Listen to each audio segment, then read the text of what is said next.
આદિવાસી વિસ્તારમાં જમીન સંપાદનમાં બેવડી નીતિની ફરિયાદ માંગણી ઉપર ચર્ચા દરમિયાન તુષાર ચૌધરીએ ફરિયાદ કરી। વન વિભાગ આદિવાસીઓ સાથે ઓરમાયું વર્તન કરે છે, આ આરોપ લગાવ્યો તુષાર ચૌધરીએ। વન વિભાગ સાથે આદિવાસીઓનું ઘર્ષણ થાય છે, આદિવાસીઓ સાથે યોગ્ય વર્તન થાય તે જરૂરી છે। 11 રસ્તાઓની મંજૂરી મારા વિસ્તારમાં આપવાની હતી, 26 હેક્ટરની જંગલની જમીન આવતી હતી। 26 કરોડના રસ્તા સામે 33 કરોડની કિંમતની માંગણી કરાઈ। કોંગ્રેસ પક્ષના નેતાનું ગૃહમાં માંગણીઓ પર ચર્ચા દરમિયાન આ નિવેદન। તો આદિવાસી વિસ્તારને લઈ અને આ ચર્ચા કરવામાં આવી। આદિવાસી વિસ્તારમાં જમીન સંપાદનમાં બેવડી નીતિની ફરિયાદ તુષાર ચૌધરીએ કરી છે।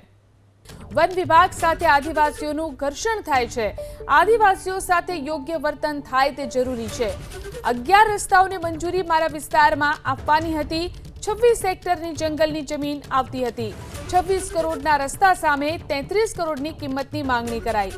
કોંગ્રેસ પક્ષના નેતાનું ગૃહમાં માંગણીઓ પર ચર્ચા દરમિયાન આ નિવેદન।